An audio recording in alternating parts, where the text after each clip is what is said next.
Me llama muchísimo la atención la diversidad de oficios y carreras que puedo ir descubriendo en los últimos tiempos. En mi generación parecía que si estudiabas o ingeniería, medicina, derecho, eran de las pocas. Sin embargo, se ha ido diversificando.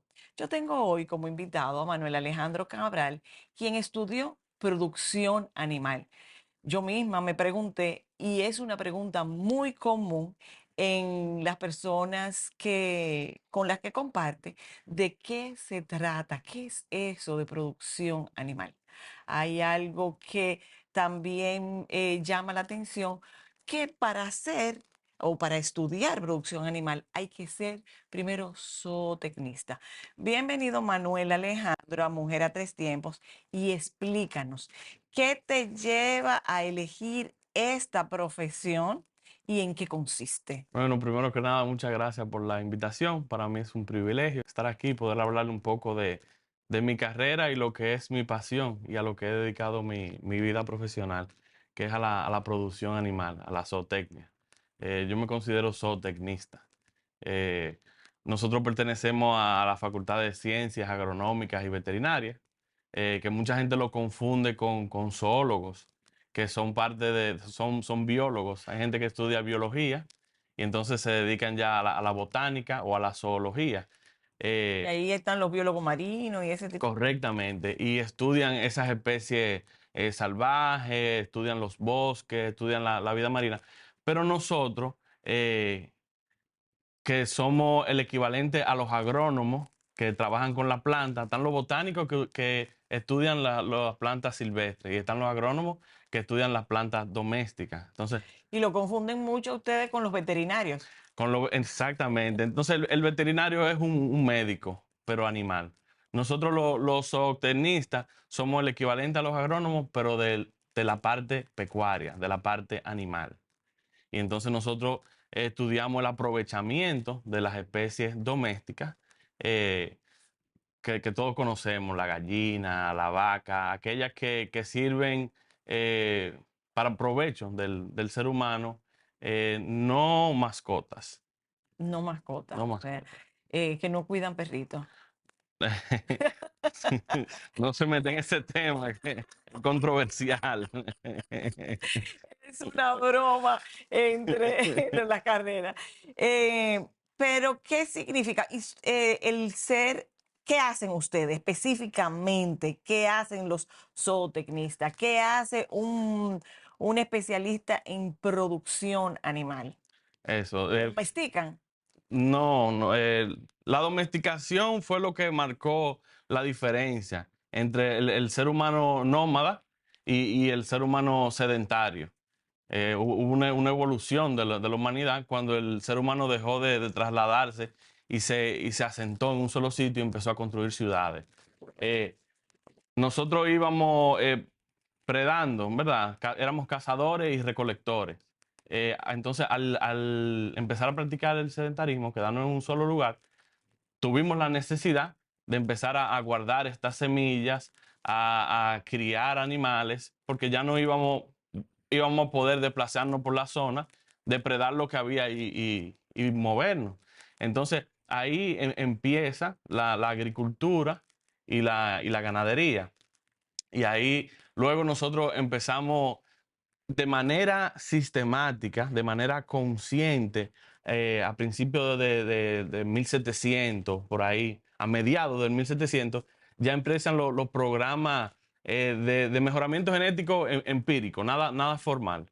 Porque el mejoramiento genético formal inicia a partir de los descubrimientos de la heredabilidad de Gregor Mendel a finales de 1800, principios de 1900, y ya ahí sí empieza a estudiarse como una ciencia. Gregor Mendel, como usted sabe, estudió los guisantes y identificó y definió lo que era la heredabilidad. Ok. Entonces, ¿qué hacen ustedes con la tierra, con la producción, con la agricultura diferente a lo que hacen los agrónomos? Los agrónomos estudian las plantas. Un agrónomo vela por la producción de la planta, del cultivo, de frutas, vegetales, nosotros los animales.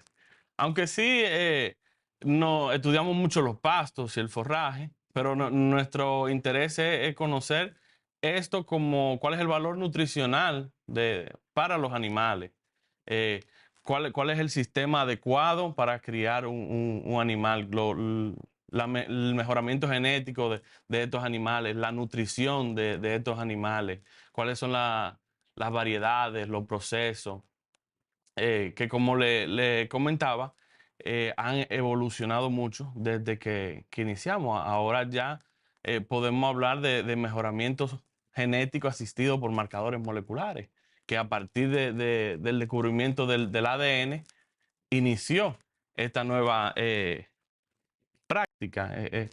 ¿En qué consiste? Voy a ir. Nosotros, como usted sabe, Gregor Mendel hablé que describió la heredabilidad.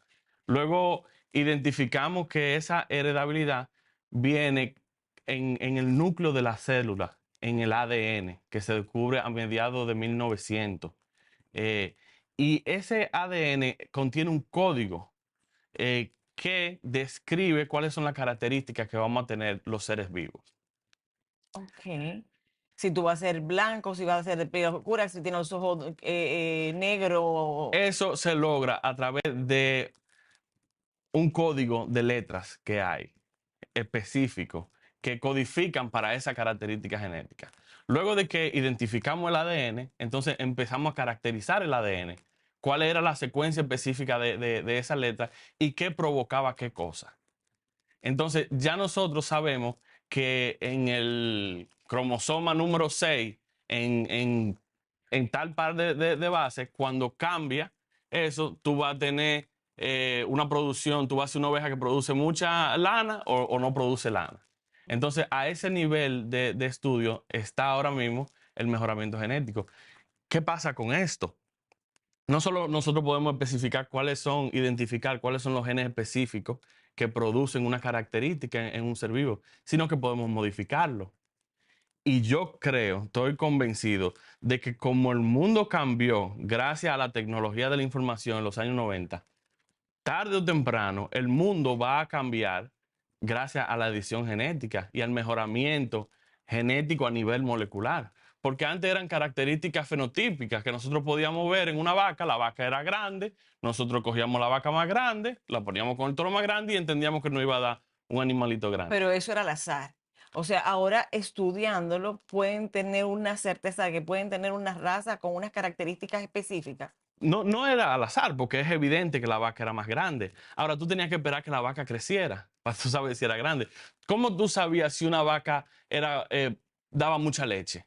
La vaca tenía que crecer, alcanzar su madurez sexual, quedar Preñado. preñada, luego parir el becerrito y luego tú tenías que contabilizar la cantidad de leche. Ahora mismo tú puedes sacarle sangre a una becerrita y de acuerdo a su código genético, tú puedes identificar si va a ser una gran productora o no. Incluso tú puedes modificar ciertos genes para que la descendencia cumpla con ciertas características. Así se han eliminado, por ejemplo, la plaga de las ratas, que fue una gran plaga en islas donde habían aves que no tenían defensa para las ratas, fueron invasoras y estaban acabando con esa población. Y entonces se crearon ratas genéticamente modificadas que solo producían una herencia masculina, solo eran machos. Y eso creó eh, una consecuencia mortal en la descendencia. Bueno, eso sería, solamente eso sería un tema interesantísimo. O sea, ¿cuál es el rol de algunos animales? Por ejemplo, como el de la rata, porque ya el de los mosquitos, yo por lo menos lo he ido entendiendo de que hay algunos que causan daño y otros que causan beneficio. Pero definitivamente es muy interesante saber el poder del ser humano para beneficio de todos los demás. Manuel Alejandro, muchísimas gracias por compartir con nosotros estas informaciones que para mí son novedosas. Espero que si no lo son para ustedes, pero puedan saber que es posible hacer tantas cosas nuevas, buenas y provechosas. Gracias de nuevo a ustedes. Les invito a que continúen con nosotros en Mujer a Tres Tiempos.